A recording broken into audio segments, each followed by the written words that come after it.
Romanos 1, versículo 1.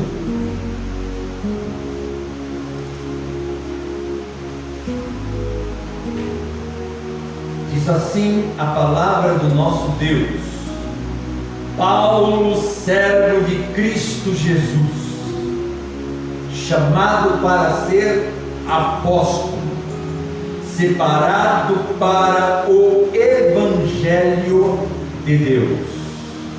Vou ler de novo.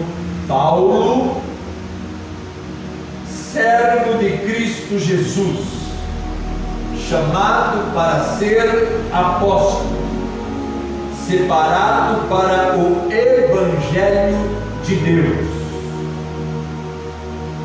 Oremos ao Senhor. Pai, em nome de Jesus Cristo, o Senhor, ministra sobre nós a tua bendita e maravilhosa palavra. Que o teu nome seja exaltado, que o teu nome seja glorificado, que o teu nome seja engrandecido e que venhamos a aprender de ti nesta noite para o louvor do teu nome.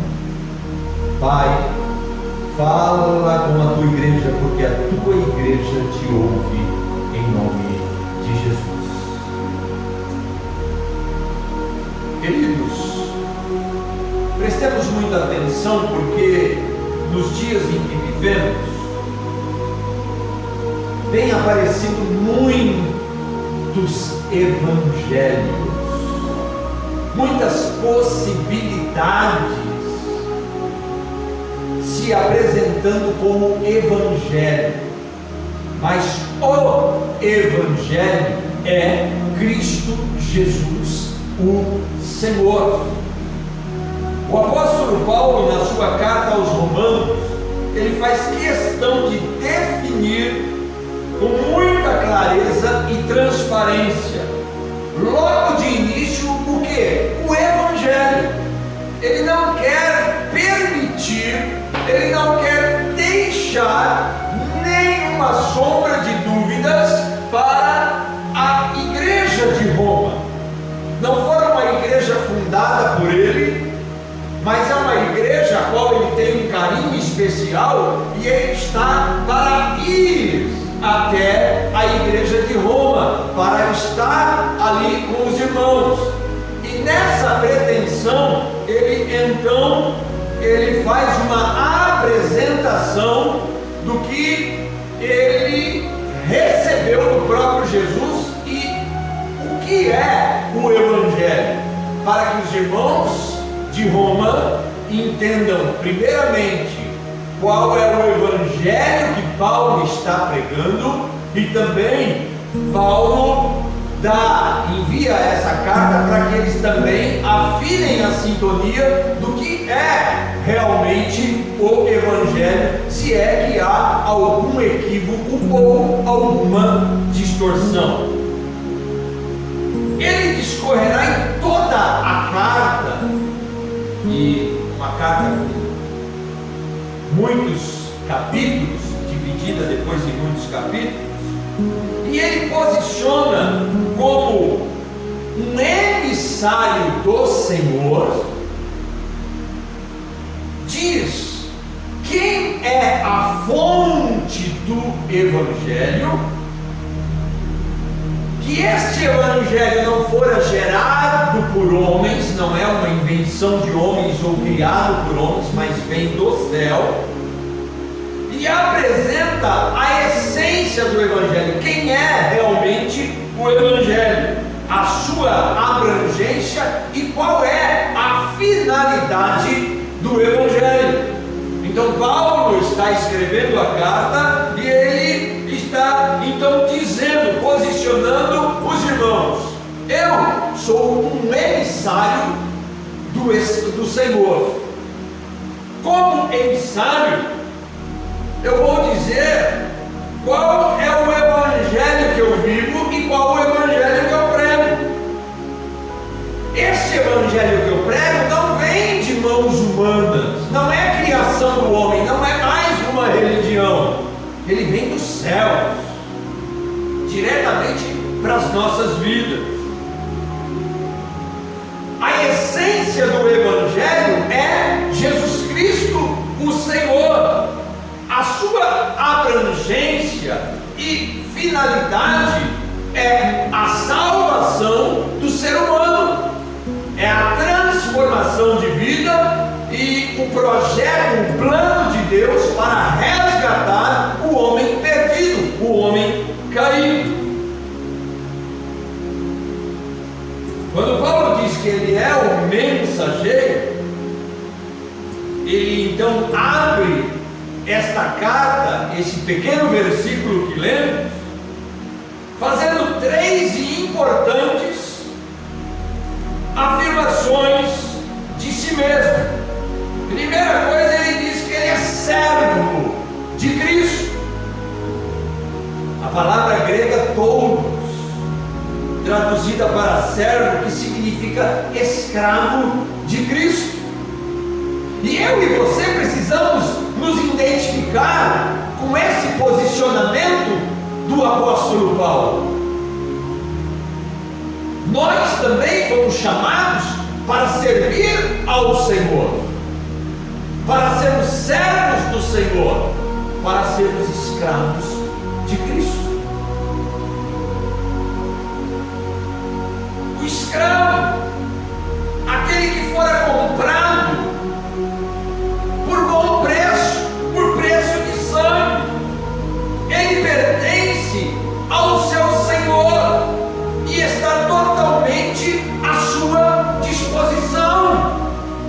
Por isso que Paulo, mais à frente, ele diz que o homem precisa confessar a Jesus como Senhor da sua vida, que aí o homem estará se colocando debaixo do senhorio do seu Senhor e dizendo: eis-me aqui, estou para te servir.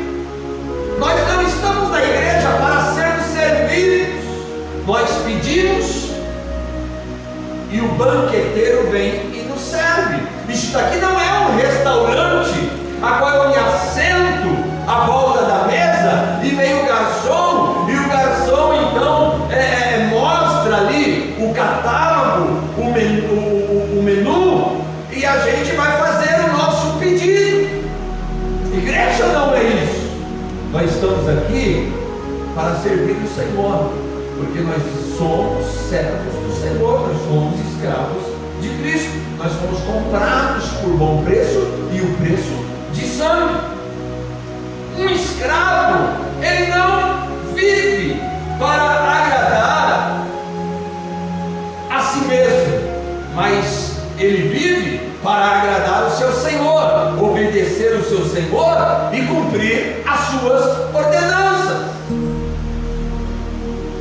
É isso que nós somos. Nós não estamos aqui para um querer próprio, nós não estamos aqui para uma vontade própria, nós estamos aqui para viver a vontade do Senhor. Por isso que Paulo também relata: já não vivo mais eu, mas Cristo vive em mim, e a vida que eu vivo agora, eu vivo na fé do Filho de Deus. Ele diz: já não sou eu quem vive, mas Cristo vive em mim. Porque as vontades que agora estão estabelecidas no meu coração não são as minhas vontades, mas a vontade do Senhor. Louvado e glorificado seja o nome do Senhor. Paulo também tem a coragem de dizer que ele é chamado para ser apóstolo. A palavra grega apóstolos significa enviado. É aquele que foi chamado do mundo para agora, transformado, ser enviado ao mundo, a fim de anunciar o Evangelho que é Cristo. É importante destacar um contraste entre as duas palavras: servo, que expressa grande humildade, e apóstolo, que expressa uma grande autoridade. Então, ao mesmo tempo que somos servos, que mostram o nosso papel de humildade a serviço do Senhor, mostra também a autoridade que está sobre as nossas vidas. Lembra que Jesus disse lá em Mateus 28, foi-me dado todo o poder nos céus e na terra, portanto vão, quer dizer, vão debaixo dessa autoridade. Terceira coisa que Paulo fala, que nós fomos separados, ele diz, separado para o Evangelho de Deus. Separado de quê?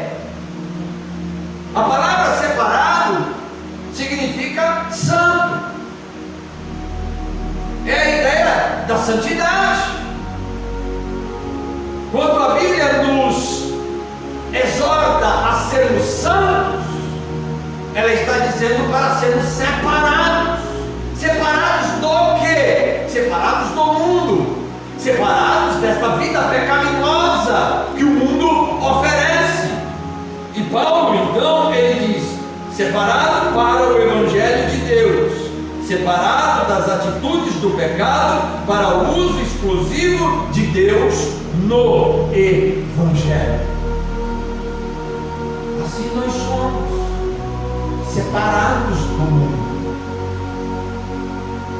para viver uma vida em obediência ao Senhor Jesus. É o Evangelho fazendo diferença na minha vida e na sua vida. É o Evangelho nos separando de uma vida mundana, de uma vida pecaminosa, e agora vivemos a vida que Ele nos oferece. Não é uma vida comum, é a vida de Cristo Jesus, o Senhor. A vida que Paulo relata viver é a vida de Cristo, é a vida de Jesus. Ele não quer viver para o seu eu, ele quer viver para o seu Senhor. Eu não devo viver para o meu eu devo viver para o meu Senhor.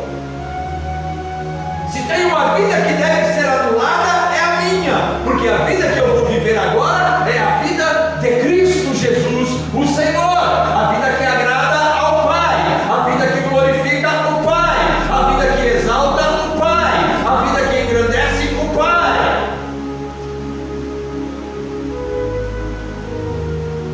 Então vamos pensar na fonte do Evangelho. Paulo deixa claro que ele mesmo não é a fonte do Evangelho. Não foi ele que inventou o Evangelho, não foi ele que criou o Evangelho. Isso não é uma criação do apóstolo Paulo e nem uma criação apostólica de nenhum dos apóstolos. Paulo, ele diz que ele não é a fonte do Evangelho, mas é simplesmente o seu mensageiro, o seu propagador. A igreja, nós não somos a fonte do Evangelho, nós somos apenas os propagadores do Evangelho de Jesus. Não é a fonte do Evangelho, mas ele é o canal, ele é aquele que proclama, ele é aquele que prega o Evangelho, ele é aquele que ensina o Evangelho, ele é aquele que anuncia o Evangelho. E assim a igreja tem que ser. Ele não cria a mensagem, mas apenas transmite a mensagem na sua essência. O Evangelho não vem do homem, mas vem de Deus. As religiões são as tentativas do ser humano se achegar a Deus. Então é criado muita religião, todo dia se cria religiões para o homem, no seu estado pecaminoso, tentar se purificar e chegar a Deus. O Evangelho é Deus, por meio do seu Filho amado Jesus Cristo e do sacrifício na cruz do Calvário, acertando a dívida que nós tínhamos com Ele e nos dando acesso livre a Ele. E aí mais uma vez eu relato, por isso que Jesus declara: eu sou o caminho, eu sou a verdade e eu sou a vida. Ninguém se achegará ao Pai a não ser por mim. Jesus é o caminho verdadeiro que nos leva aos céus, que nos leva a Deus. A sua origem, a origem do Evangelho não está nessa terra, nesse plano terreno. Não é invenção de homens, mas vem do céu. O Evangelho não é fruto da imaginação humana, mas da revelação divina. Olha o que diz Lucas 2, 10 e 11. E o anjo lhes disse: não temais, porque eis aqui vos trago novas de grande alegria, que será para todo o povo, pois na cidade de Davi vos nasceu hoje o Salvador, que é Cristo o Senhor.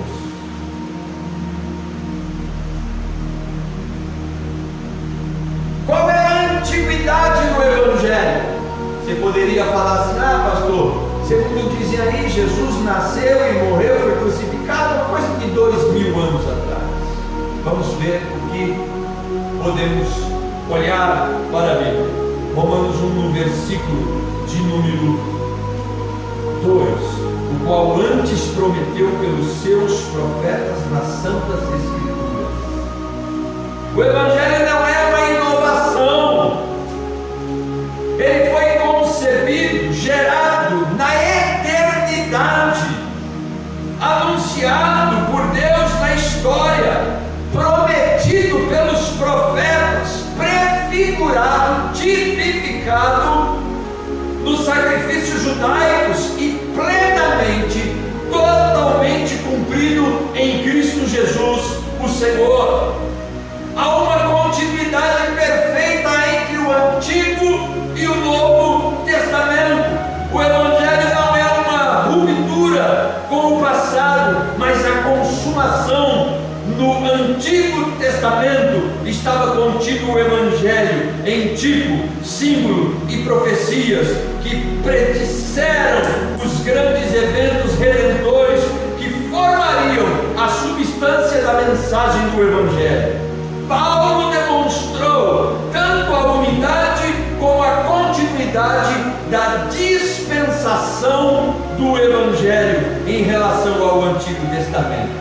Esse é o Evangelho que Paulo anuncia, que é prometido por Deus pela boca dos profetas no Antigo Testamento e revelado aos apóstolos no Novo Testamento.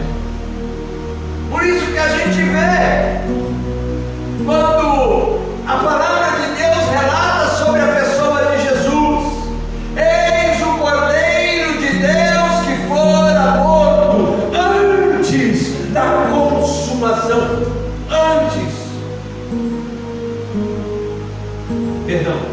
Eis o Cordeiro de Deus que fora morto antes da fundação dos tempos, do mundo. Quer dizer, antes que existisse mundo, Deus já havia criado um antídoto para o pecado do ser humano. Deus sabia que o ser humano iria pecar, e quando Ele forma o homem e Ele dá ao homem a possibilidade de discernir entre o certo e o errado, entre o bem e o mal, Ele sabia que o homem iria falhar, Ele sabia que o homem iria pecar. E aí então a pessoa de Jesus: eis o Cordeiro de Deus que fora morto antes da fundação do mundo. Ele não morreu antes da fundação do mundo, mas lá já fora combinado entre o Pai, o Filho e o Espírito Santo, e Jesus seria o sacrifício que pagaria pelo pecado da humanidade. Por isso que nós estamos aqui hoje, desfrutando do Evangelho, desfrutando da paz para com Deus. Já olhamos para Deus sem dívida, já olhamos para Deus em paz. É como aquela pessoa que contraiu uma dívida com determinada pessoa e ela não tem a mínima condição de pagar. E ela nem passa mais na rua que a pessoa mora, ela desvia o caminho. Se ela vê a pessoa em algum lugar, ela faz que não viu e se esconde, porque ela está com vergonha. Ela não consegue mais olhar nos olhos da pessoa, porque ela não consegue pagar aquela dívida. Jesus pagou a dívida por nós. Hoje nós podemos olhar para os olhos de Deus em paz. Aleluia! O tipo de dívida fora pago, fora consumado.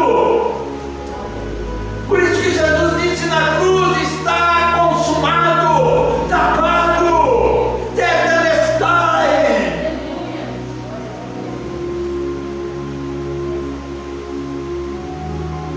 Tetelestai é um termo jurídico, a qual a pessoa condenada, quando recebia, quando ela pagava a sua dívida, ela recebia um documento de que pagara a dívida, e ali vinha o carimbo: tetelestai, está pago, está consumado. E Jesus na cruz disse: está consumado, a minha dívida e a sua está paga. Nós só precisamos aceitar aquilo que Jesus fez por nós na cruz do Calvário. Qual é a essência do Evangelho? Romanos 1, agora versículo 3 e 4.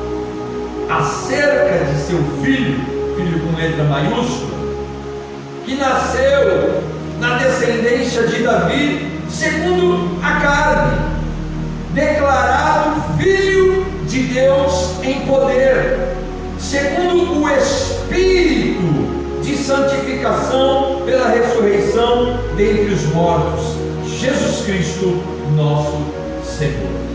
O Evangelho de Deus, revelado nas Escrituras Sagradas, tem um centro ao redor do qual tudo gira, do começo ao fim. Ele trata do Filho de Deus. John Stott, um grande teólogo, diz que as boas novas de Deus é Jesus. A boa notícia é Jesus. Quando teve aquela revelação no meio daqueles pastores, foi revelado o que? Foi revelado justamente o Filho de Deus vindo ao mundo. Era as boas novas, a boa notícia, o Evangelho, a possibilidade do homem, aceitando o seu sacrifício, ter os seus pecados pagos, a sua dívida paga.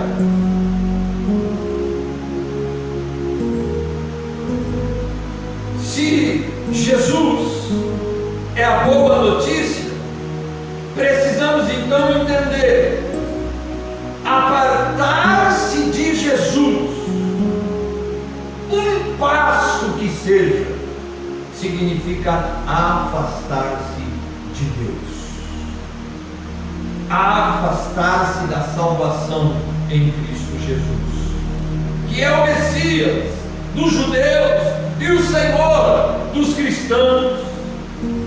O apóstolo Paulo ainda destaca duas verdades sobre Jesus que eu e você precisamos ter vivas na nossa mente. Primeiro, a sua encarnação é um dos pilares do Evangelho. Fala do seu estado de humilhação. O Verbo se fez carne. João 1,1 diz: o Senhor do universo que se fez carne. O que diz lá João 1,1? E o Verbo se fez carne.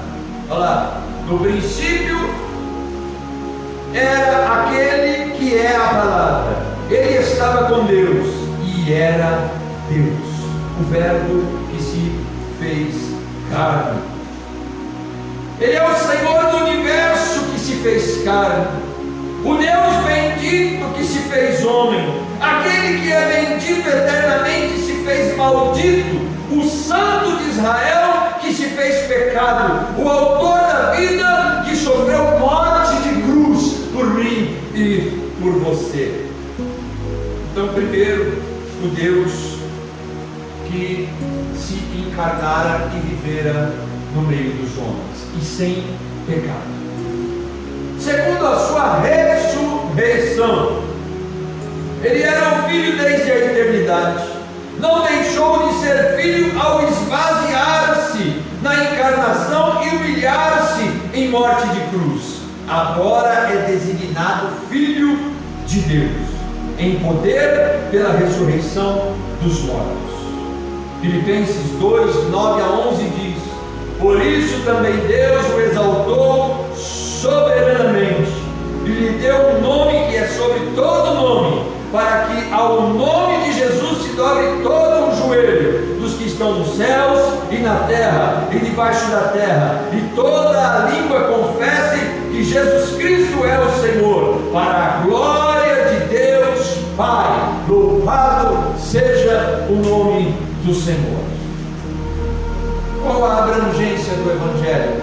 Até onde o Evangelho pode ir? Até onde o Evangelho pode chegar? O Evangelho de Deus é Cristo, destina-se a todo ser humano.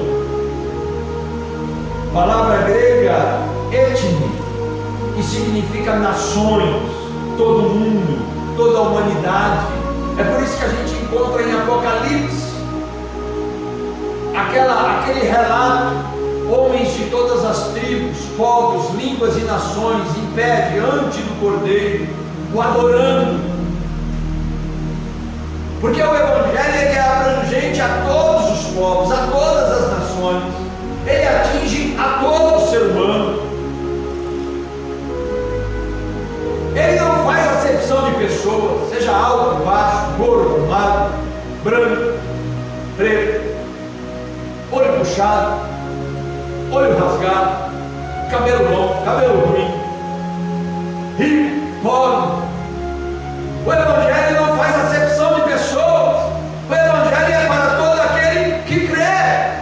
O Evangelho é poder de Deus para todo aquele que crê.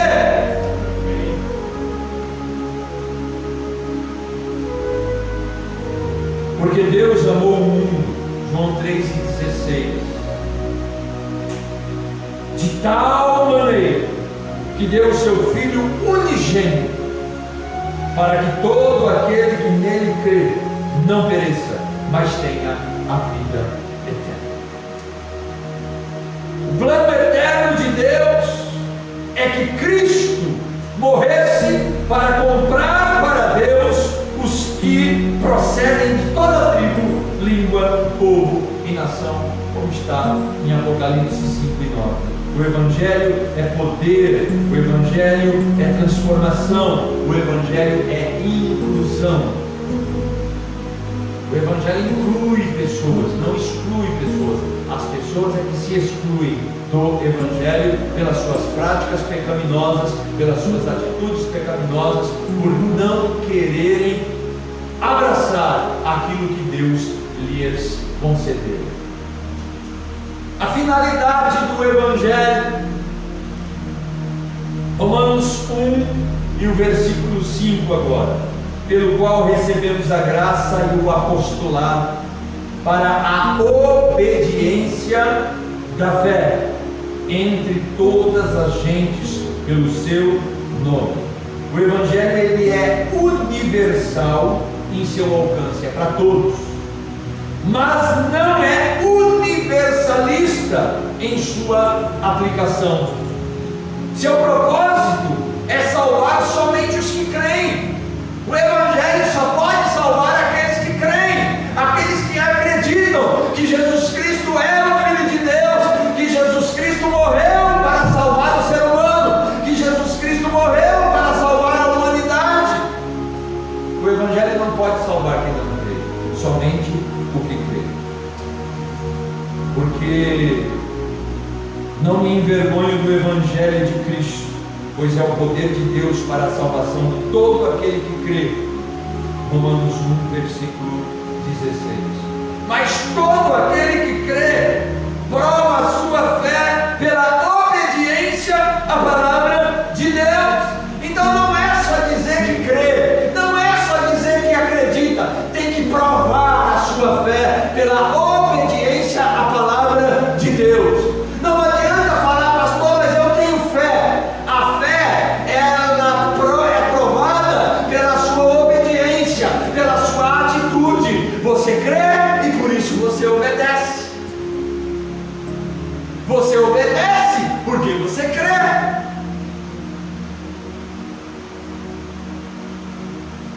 O ato e exercício da fé é a obediência a Deus e submissão à sua palavra. Por isso que Tiago diz que fé sem obras é morta. Se você tem fé em Cristo Jesus, você vai obedecer, é a tua obra. Agora está cheio de gente dizendo por aí que crê em Jesus, mas aonde está a sua obra? Aonde está a sua fé? Aonde está a sua prática? Conclusão, queridos. Assim, a causa da salvação, ela é a graça de Deus. Deus nos dando o que nós não merecemos. Então, o instrumento da salvação, ele é a graça. E a evidência é a obediência. Então Deus usa a graça para te alcançar, dando aquilo que você não merece, mas tem uma contrapartida, tem um outro ponto. A evidência da graça sobre a tua vida é uma vida de obediência à palavra de Deus. A obediência a Cristo e a sua palavra é o fruto da fé nele, e essa é a resposta que o Evangelho exige do homem, uma fé que te leva à obediência e à submissão à palavra de Deus. Então dizer só que tem fé é papo furado, é conversa. Se não houver obra, e a obra é a obediência, a obra é o fruto da sua fé.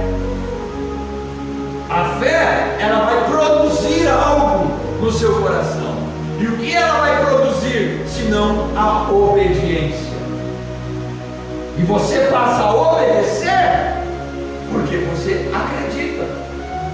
E você acredita, e porque acredita, obedece. Então o Evangelho, querido, não é uma mercadoria a ser negociada. O Evangelho é o poder de Deus para todo aquele que crê. Amém? O Evangelho é Jesus Cristo, o Senhor. O Evangelho não é produto de filme, o Evangelho não é produto do homem, o Evangelho não é produto da religião. O Evangelho é de Deus, é dos céus, é divino, para o resgate de uma humanidade perdida nos seus pecados e nos seus delitos. Então, se você não recebeu a Jesus como Senhor da sua vida ainda, você precisa fazê-lo.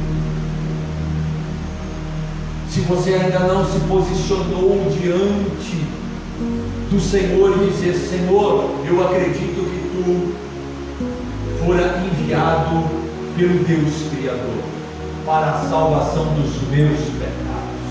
Eu acredito que o que Tu fizeste na cruz do Calvário foi levar sobre si a minha dívida, o meu pecado, e eu aceito aquilo que Tu pagou por mim. Este é o Evangelho, que é o poder de Deus. E não se esqueça, se apartar um passo que seja do Evangelho, que é Jesus, é se afastar de Deus, é se afastar da salvação que há em Cristo Jesus, o Senhor. Amém? Fomos chamados para viver intensamente o Evangelho. Já não vivo mais eu, mas Cristo vive em mim. E fomos chamados para proclamar o Evangelho. Só há salvação em Cristo Jesus, o Senhor. O mundo diz que todos os caminhos levam a Deus. Você tem uma palavra nos seus lábios: só Jesus é o caminho, só Jesus é a vida, só Jesus te conduz ao Pai. Amém?